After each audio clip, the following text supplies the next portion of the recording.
할렐루야. 사랑하는 성도 여러분, 한 주간 동안 잘 지내셨습니까? 복된 주일 보내시기 바랍니다.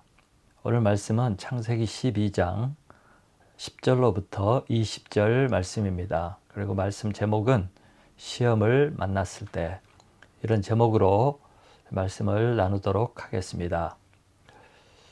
오늘 말씀은 아브라함에 대한 말씀입니다. 우리가 잘 알듯이 아브라함은 믿음의 조상입니다. 아브라함은 타락한 세상에서 하나님의 부르심을 받고 하나님의 뜻과 계획을 이루기 위해서 새로운 삶을 시작했습니다. 그의 믿음은 어렸습니다. 그러나 어린 믿음에서 시작해서 결국 하나님께 인정을 받고 하나님의 사명을 완수한 큰 믿음의 사람이 되었습니다. 결국 그는 믿음의 조상이 되었고 모든 성도들의 신앙의 본보기가 되었습니다. 이 성경에는 아브라함의 믿음과 그의 성공뿐만 아니라 그의 실패와 실수도 기록하고 있습니다. 아브라함은 우리와 별로 다를 바가 없는 평범한 사람이었습니다. 오히려 어떤 면에서는 우리보다 부족한 사람, 나이도 많고 실수도 많은 그런 사람이었습니다. 이런 점에서 우리와 비슷한 사람이기 때문에 우리 신앙의 본보기가 될 수 있는 것입니다. 그래서 우리는 이 아브라함을 통해서 신앙생활을 할 때 많은 것을 배울 수가 있습니다. 성공은 성공대로, 또 실패는 실패대로. 그래서 이런 것을 잘 배우면 우리도 아브라함과 같이 성공적인 믿음의 길을 갈 수가 있고 아브라함과 같은 훌륭한 믿음의 발자취를 남길 수가 있습니다. 창세기 12장 1절부터 보면 아브라함은 하나님의 부르심을 받았습니다. 그리고 약속도 받았습니다. 아브라함은 이 부르심에 순종해서 신앙의 여정을 시작했습니다. 하나님은 이런 아브라함에게 큰 복과 큰 미래를 약속했습니다. 그럼에도 불구하고 얼마 지나지 않아서 아브라함에게 시련이 닥치게 되었습니다. 아브라함이 하나님의 약속을 믿고 순종해서 가나안 땅에 갔지만 시련을 만난 것입니다. 그것은 기근이었다고 나옵니다. 기근. 가나안 땅은 큰 강이 없고 요단강이 있지만 그 계곡이 깊어서 그 물을 사용할 수도 없었습니다. 또 이곳은 비가 자주 오지 않는 땅이기 때문에 가뭄이 자주 들었습니다. 가뭄이 들면 생명체가 생존하기 힘들죠. 그렇게 되면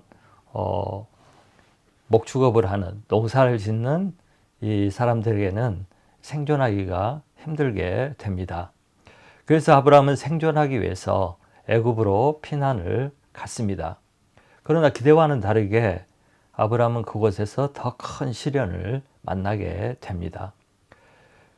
그러나 결국에는 하나님의 도우심으로 극적으로 그 환난을 피해서 가나안 땅으로 다시 돌아오게 됩니다. 이것이 오늘 말씀의 내용입니다. 우리는 이 사건과 아브라함의 실수를 통해서 몇 가지 배울 수가 있습니다. 이 말씀이 시련을 만나는 우리에게, 또 시련의 때 우리에게 큰 도움이 될 수 있기를 바랍니다. 첫째, 하나님을 믿는 사람에게도 시험이 온다는 것입니다. 1절을 읽어보겠습니다. 1절.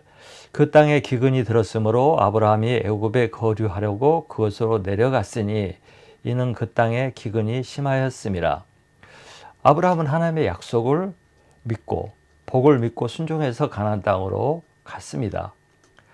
아브라함은 그가 잘 먹고 잘 살기 위해서 이렇게 이민을 간 것이 아닙니다. 하나님의 명령 때문에 순종해서 결단하고 간 것입니다.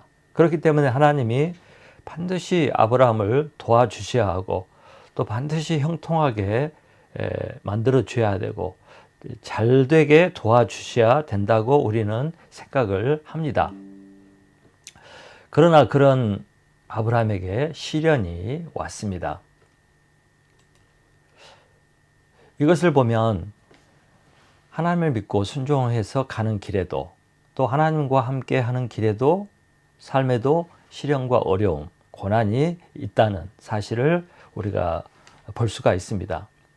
여러분, 신앙생활은 만사형통, 또 모든 것이 잘 되고 환난이 없고, 그래서 문제로부터, 시련으로부터 자유로운 그 삶을 보장하는 것이 아닙니다.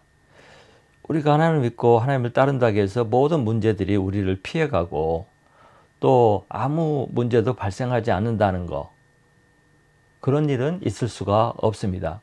오히려 신자들에게 세상 사람들이 겪는 시련과 시험보다 더 많은 시련과 시험을 만날 수가 있습니다. 왜냐하면 사탄이 있기 때문에 그렇습니다. 과거 우리는 사탄의 종이었죠. 사탄의 백성이었어요. 그런데 우리를 하나님께 빼앗겼습니다. 그렇기 때문에 마귀는 어째든지 우리를 넘어뜨리고 다시 우리를 종으로 삼기 위해서 끊임없이 공작을 하고 시련을 가져다 주고 시험을 합니다. 우리가 예수님을 믿고 하나님을 따르는 길이 무조건 축복의 길이고 승리의 길이고 성공의 길이고 잘되는 길이라고만 생각하면 그것은 큰 오해입니다. 잘못된 생각입니다. 영적으로야 우리가 하나님을 믿으면 잘되고 성공하고 풍성해지고 이렇게 되겠지만 세상적으로나 인간적으로는 그런 말은 맞지가 않습니다. 만일 성공과 축복과 문제없는 삶을 기대했다면 큰 낭패를 당하게 됩니다. 성경에 나오는 인물들이 시련을 겪지 않은 사람이 한 사람도 없습니다. 성경에 나오는 모든 인물들은 고난과 역경과 환난을 당했습니다. 그리고 예수님께서도 또 사도 바울도 믿는 자에게 환난과 시련이 있을 거라고 미리 경고를 했습니다. 만일에 우리가 하나님을 믿으면 오직 성공, 축복, 형통 이런 것만 듣고 배웠다면 나중에 어려움과 고난이 오면 어떻게 되겠습니까? 그 시험을 감당할 수가 없죠. 속았다고 생각하고 하나님이 없다고 생각하고 왜 이렇게 생각하고 믿음 생활에서 실족하고 떠나겠죠. 이런 일이 생기게 됩니다. 그렇지만 하나님을 믿는 사람에게도 아브라함에게 시련이 임하였듯이 하나님을 믿는 사람에게도 반드시 시련이 있고 시험이 있다는 사실을 우리는 알아야 합니다. 두 번째, 성도들이 맨 먼저 겪는 시험, 시련의 대부분이 물질 시험이라는 것입니다. 지금 아브라함이 처음으로 만난 새 출발을 하고 믿음의 여정을 출발했을 때 제일 먼저 만난 시험이 기근이었습니다. 기근은 흉년을 말합니다. 흉년이란 것은 작물이 제대로 자라지 못하고 소출을 얻지 못해서 이제 먹고 살기 힘들게 된 때를 흉년이라고 말하죠. 그 당시 흉년은 대체로 비가 안 오면, 가나안 땅에 비가 안 오면 가뭄이 생겨서 이런 흉년을, 기근을 맞게 됩니다. 기후 때문이죠. 근데 가나안 땅은 보통 비가 오지 않으면, 제때 비가 오지 않으면 물을 댈 수가 없기 때문에 농작물이나 목초지가 직격탄을 맞고 생명체가 생존할 수가 없게 됩니다. 한마디로 비가 안 오면 먹고 살 수가 없는 땅이 가나안 땅입니다. 그런데 이 가나안 땅에서 아브라함이 처음 만난 시련은 다른 문제가 아니고 바로 먹고 사는 문제, 물질 시험이었습니다. 여러분, 물질 문제, 물질 시험은 신자에게도 불신자에게도 아주 심각한 문제입니다. 살아야 뭘 할 수 있지 않겠습니까?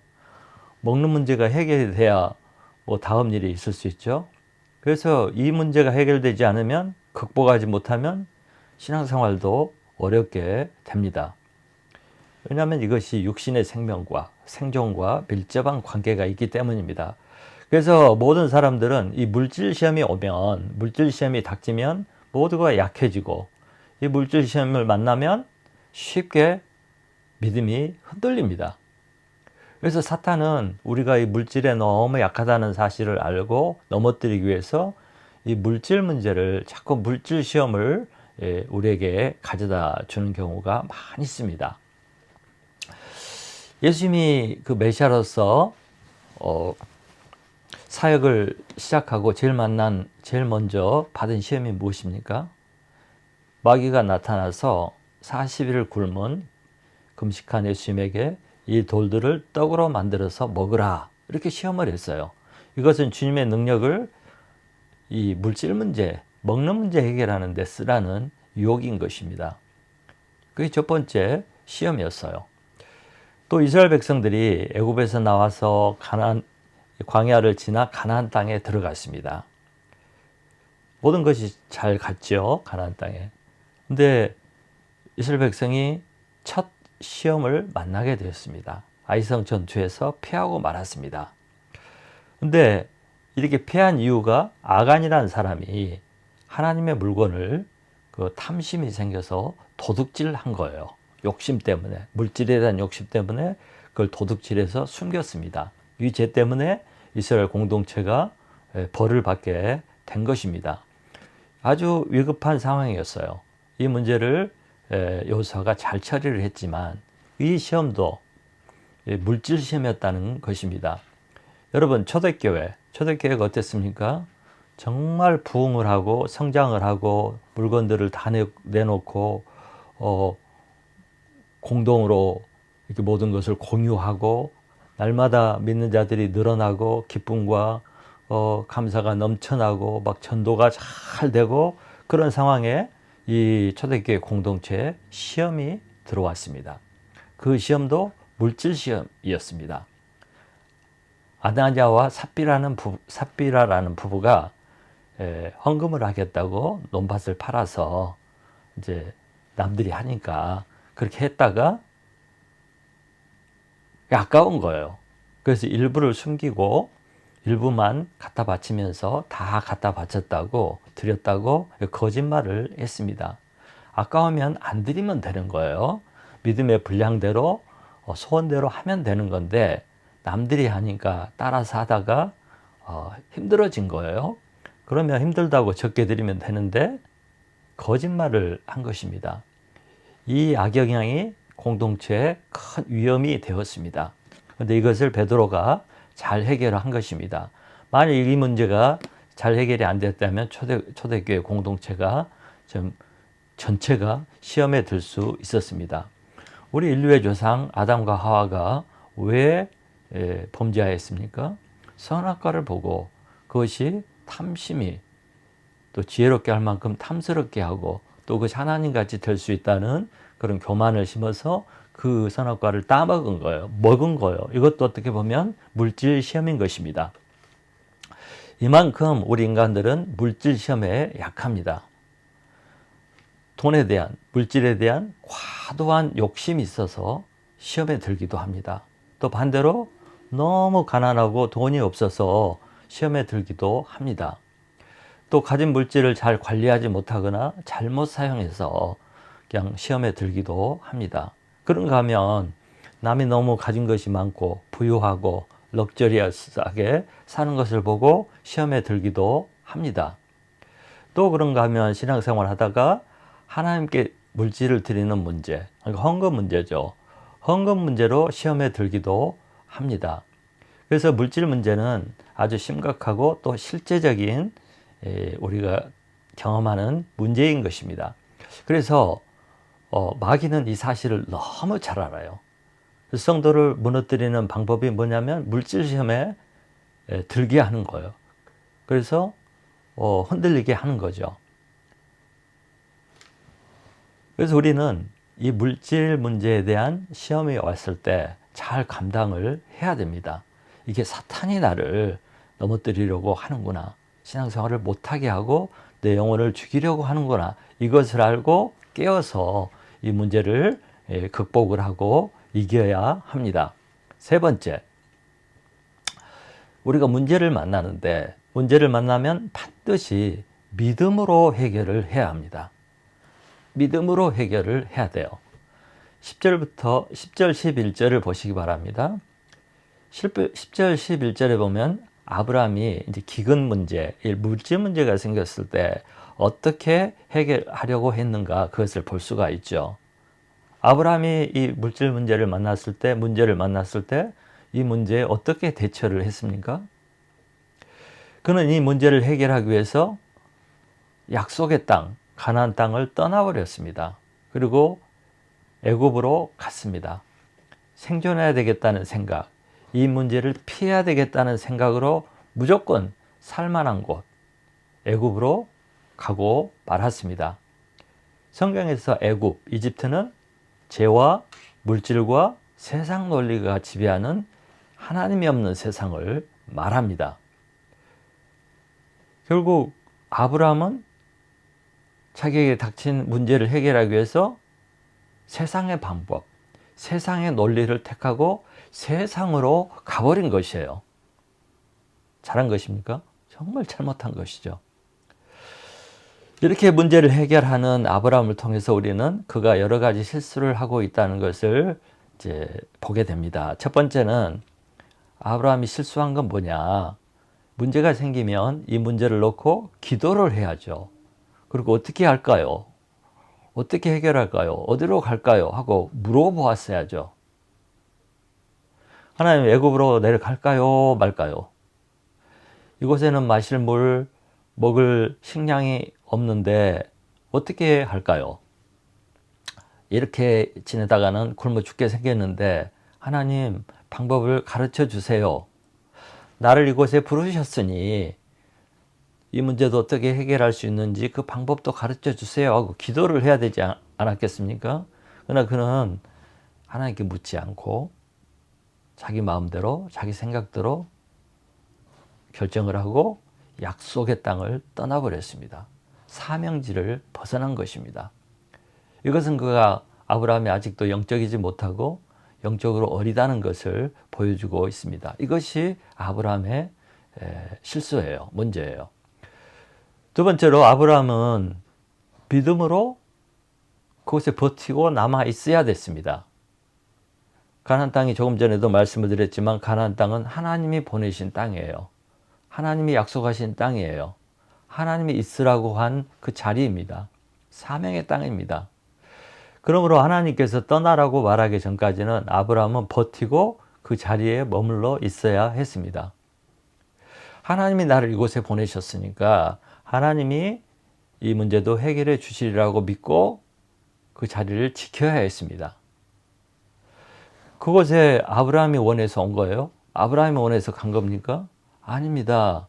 하나님이 가라고 해서 갔고 하나님이 있으라고 해서 있는 곳입니다. 그러나 아브라함은 자신을 부르신 하나님, 사명을 주신 하나님을 의지하고 믿고 이렇게 행동하지 않고 자기 생각대로 결정하고 이 문제를 해결하기 위해서 약속의 땅을 버리고 세상으로 애굽으로 이주를 하고 말았습니다. 왜 그가 그렇게 했을까요? 애굽이 살만한 곳이고 애굽에 가면 살 수 있다고 생각을 했기 때문입니다.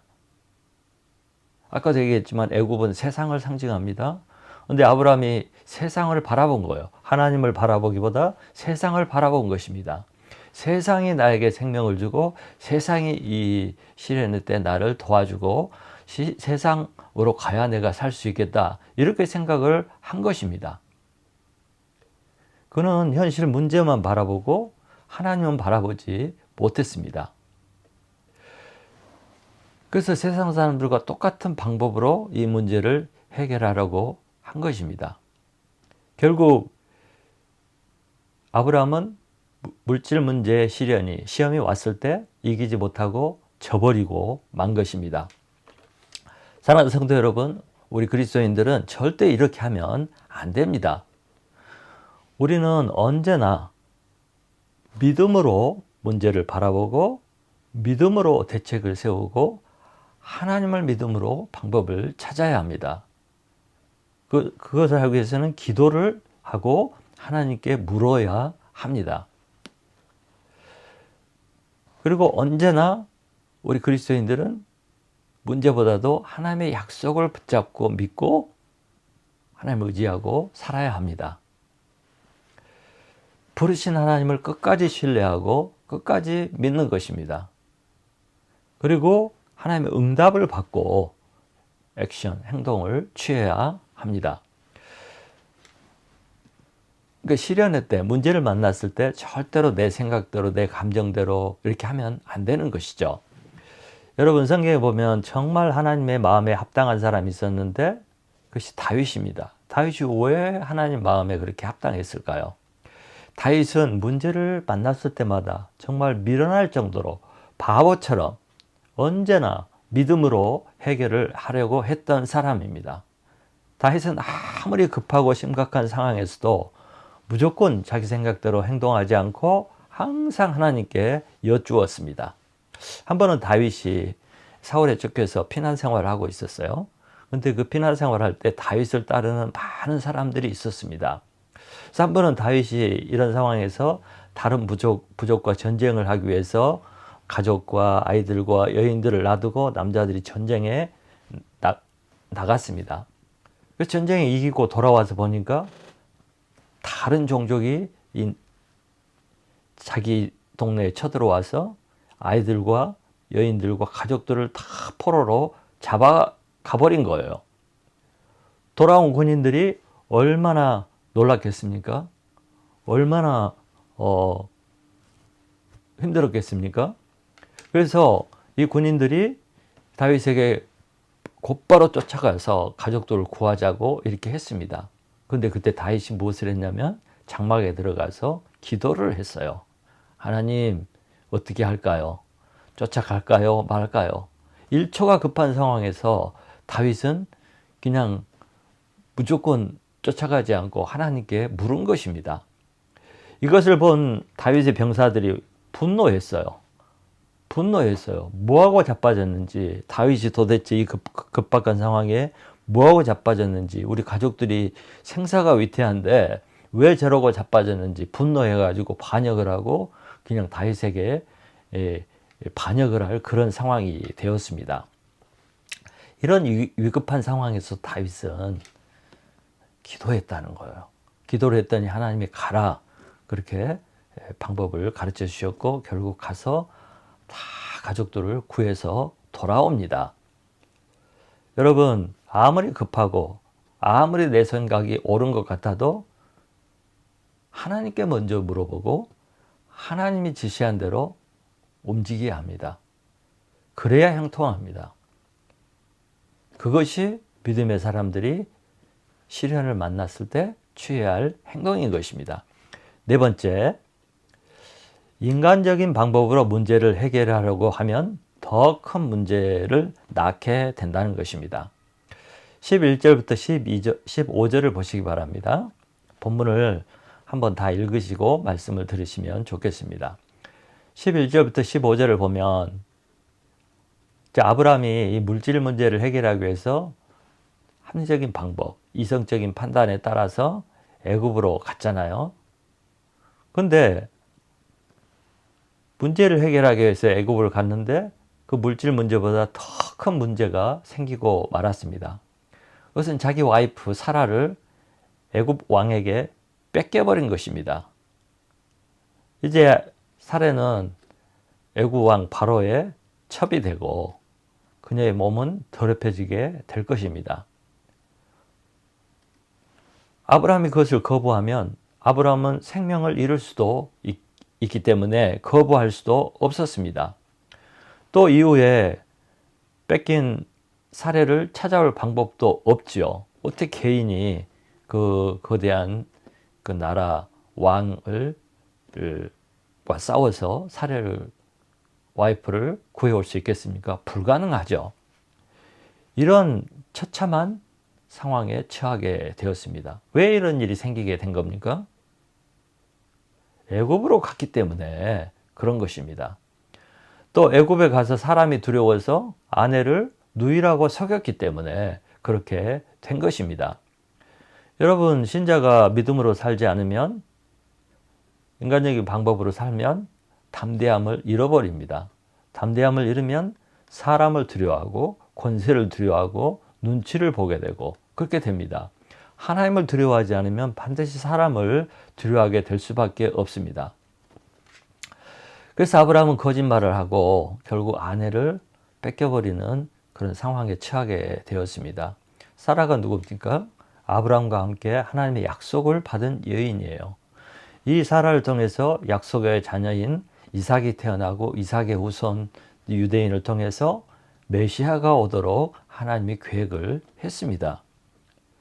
근데 이제 사라를 뺏겨버리면 하나님의 그 원대한 구원의 계획, 메시아를 보내는, 구원자를 보내는 그 계획이 잃어버리게, 깨지게 되는 것이죠. 그래서 이건 정말로 위급한 상황입니다. 우리는 이것을 통해서 무엇을 배울 수 있냐면, 문제를 만났을 때 우리 그리스도인들은 끝까지 믿음으로 문제를 해결해야 한다는 거예요. 믿음으로 믿음 생활을 시작했으면 그 과정도, 그 끝도 다 믿음으로 해야 된다는 거예요. 믿음으로 시작해놓고 가다가 인간적인 방법, 세상적인 방법, 또 문제를 만나면 내 생각, 뭐 이렇게 하면 그 믿음으로 하는 것이 아니죠.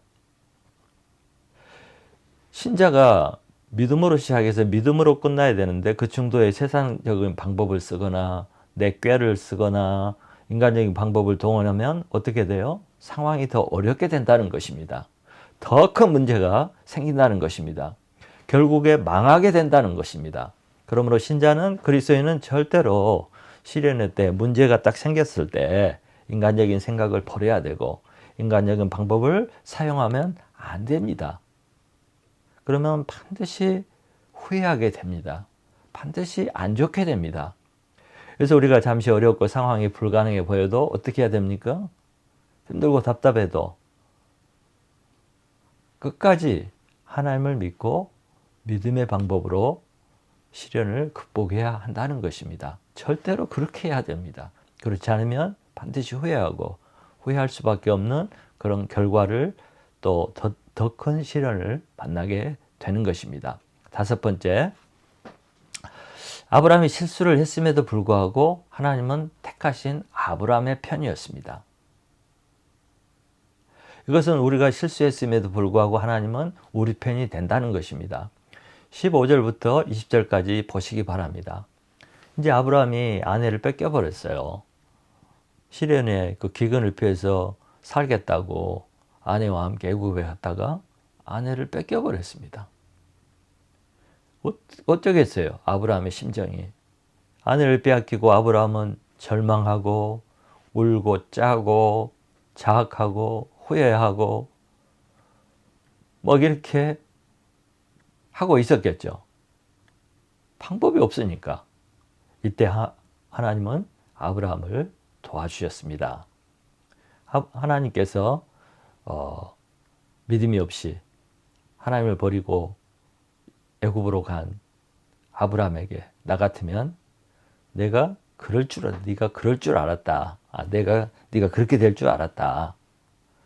나를 버리고 가면 십리도 못 가서 발병 나. 꼴 좋다. 이제 다 네 알아서 해. 네, 저 같으면 그럴 것 같아요. 근데 하나님은 그렇지 않았습니다. 아브라함을 책망하거나 외면하거나 버리거나 그렇게 하지 않았죠. 하나님은 오히려 이 문제에 직접 개입해 가지고 아브라함이 당면한 그 심각한 문제를 해결해 주었습니다. 하나님은 아브라함의 문제와 사라의 문제로 바로의 집에 큰 재앙을 내렸습니다. 무슨 재앙인지는 알 수가 없습니다. 바로는 이 재앙이 사라 때문에 생긴 일이라는 것을 알았습니다. 하나님이 가르쳐 줬겠죠. 그래서 그는 하나님을 두려워해서 사라를 아브라함에게 돌려주었습니다. 아까도 얘기했지만 이 문제는 아브라함으로서는 절대로 해결할 수 없는 문제, 불가능한 문제였습니다. 이 문제는 오직 하나님만이 해결해 줄 수 있는 문제였습니다. 하나님이 개입하지 않았다면 절대로 극복할 수 없고, 하나님이 개입하지 않았다면 정말 아브라함의 인생은 비참하게 되었을 것입니다. 그러나 하나님은 누구의 편이에요? 자신이 택하신 자, 그리고 자기를 믿는 자의 편이 되었습니다. 아브라함이 잘못했음에도 불구하고 거짓말하고 뭐 했음에도 불구하고 하나님은 아브라함 편이 되어주시고 그의 문제를 해결해 주었습니다. 이것을 보면 하나님은 약간 좀 편파적인 것을 보게 되잖아요. 편애하는 것을 볼 수가 있습니다. 그런데 어쩔 거예요. 하나님이 그렇게 하신다는데. 부모가 자기 자식을 더 사랑하듯이 하나님도 자기 자식, 자기 백성, 자기를 믿고 따르는 사람을 더 사랑하고 더 도와주고 또 그의 편이 되어주시는 분입니다. 하나님 마음이에요. 이것을 왜 그러느냐고 따지고 달라질 수 있는 사람은 아무도 없습니다. 할 수가 없어요. 왜 그러냐고 따질 수가 없습니다. 하나님은 아브라함의 편이고 또 하나님은 하나님 믿는 우리의 편입니다. 예. 제가 이 말씀을 지난주에도 말씀을 드렸어요. 하나님이 내 편에 계시지 않았더라면 내가 어떻게 되었을까? 그러나 하나님이 내 편이 되심으로 내가 모든 환난과 위기에서 이길 수 있고 건짐을 받을 수 있었습니다. 이런 고백을 이스라엘 백성들이 했잖아요. 이 말씀을 제가 전했는데 하나님은 하나님 편에 서는 자의 편입니다. 하나님을 사랑하는 자, 그의 믿는 자의 하나님 백성의 편입니다. 여러분, 하나님은 사례를 구출해 준 것으로 끝나지 않았습니다. 하나님은 이 사건을 통해서 아브라함을 큰 부자로 만들어 주었습니다. 아브라함은 애굽에 들어갈 때보다 더 많은 재산을 가지고 큰 재산을 가지고 부자가 되어서 애굽에서 돌아오게 되었습니다. 이처럼 하나님을 믿는 자, 하나님 안에 있는 자, 실수를 했음에도 불구하고 하나님 안에 있으면 전화의 복이 됩니다. 세옹지마 합력해서 선을 이루게 됩니다. 그래서 하나님은 우리의 실수와 허물과 잘못이 있음에도 불구하고 이것을 역전시키시고 또 환난을 당했어도 이걸 역전시켜서 복이 되게 하시는 그런 분입니다. 로마서 8장 28절에 나오는 것처럼 모든 것이 합력해서 복이 되게 하시고 좋게 하시고 선이 되게 하시는 이것이 이런 분이 하나님이고 또 이 하나님을 믿는 자에게 임하는 축복인 것입니다. 사랑하는 성도 여러분, 결국 아브라함은 가나안 땅으로 돌아왔습니다. 그리고 하나님께 제단을 쌓았습니다. 예배를 드린 거죠. 감사 예배를 드렸습니다. 그러고 나서 아브라함은 안도의 한숨을 쉬었을 것입니다. 야, 다행이다. 와, 큰일 날 뻔했네. 하나님께 얼마나 감사했겠습니까? 또 자신이 믿음 없이 행동한 것에 대해서 얼마나 회개를 했겠습니까? 제 생각에는 아브라함이 아내 사라에게도 엄청 욕을 먹고 당했을 것 같습니다. 이제 아브라함은 다시는 이렇게 하지 않겠다고 하나님께 다짐을 하고 다시는 하나님의 말씀이 없이는 이 땅을 떠나지 않겠다고 약속하고 고백을 했을 것 같습니다. 아브라함이 실수를 했습니다. 실수를 했음에도 불구하고 아브라함은 많은 것을 배울 수 있었습니다. 그 결과로 아브라함은 어린 믿음에서 성장해서 성숙해지고 큰 믿음으로 가게 된 것입니다. 그리고 아브라함은 이 경험을 통해서 하나님을 더 경험하고 하나님과 더 깊은 관계 속으로 들어갈 수가 있었습니다. 이것이 오늘 아브라함이 시련을 만났을 때 경험한 이 모습입니다. 이 아브라함의 모습을 통해서 우리도 시련을 만났을 때 어떻게 해야 되는지 배울 수가 있게 되는 것이죠. 여러분, 하나님은 우리의 실수와 실패에도 불구하고 하나님의 뜻을 이루어 가시는 분입니다. 한 번 실패했다고, 한 번 실수했다고, 잘못했다고 버리신 분이 아닙니다. 그러므로 여러분, 실수하고 실패할 수 있습니다. 그러나 낙심하거나 절망하지 마시기 바랍니다. 실수했다고, 실수를 해서 부끄럽다고 도망가거나 포기하지 마시기 바랍니다. 우리 인간들은 다 똑같아요. 다 비슷해요. 목사나 성도나 다 실수하고 실패하고 또 실현할 때 힘들고 흔들리기도 합니다. 다 똑같아요. 문제는 뭐예요? 실수했음에도 불구하고 실패했음에도 불구하고 다시 일어나서 하나님을 붙잡고 하나님께 돌아와야 합니다. 그러면 그 실패와 실수가 절대 후회할 만한 것이 아니고 나쁜 것이 아닙니다. 더 많은 것을 얻게 됩니다. 이것이 하나님 믿고 사는 성도들의 축복입니다. 오늘 우리가 배워야 할 중요한 것은 시련을 만났을 때, 문제를 만났을 때 인간적인 방법과 인간적인 생각으로 결정하고 선택하면 안 된다는 거예요. 그것은 더 큰 문제를 낳고 일이 꼬이고 후회하게 되는 결과를 낳게 됩니다. 그러므로 우리 크리스찬들은, 성도들은 어떤 상황에서도 오직 믿음으로 행동해야 해요. 하나님께 묻고 하나님을 찾고 하나님을 의지하고 그래서 오직 믿음으로 선택하고 믿음으로 나가야 됩니다. 그리고 나를 부르신 하나님, 나를 자녀 삼으신 그 좋으신 하나님을 믿고 잘 될 것으로 믿고 도와주실 것으로 믿고 함께 하심을 믿고 그 하나님을 바라보고 나가야 돼요. 그렇지 않으면 엉뚱한 짓, 미련한 짓, 후회할 짓, 망할 짓을 하게 됩니다. 그래서 우리 크리스찬들은 오직 믿음으로 시작도 믿음으로 과정도 믿음으로 끝도 믿음으로 사는 사람이 되어야 합니다. 저와 여러분이 하나님을 믿음으로 우리에게 부딪히는 모든 시험을 이기는 성도들이 되기를 간절히 축원합니다.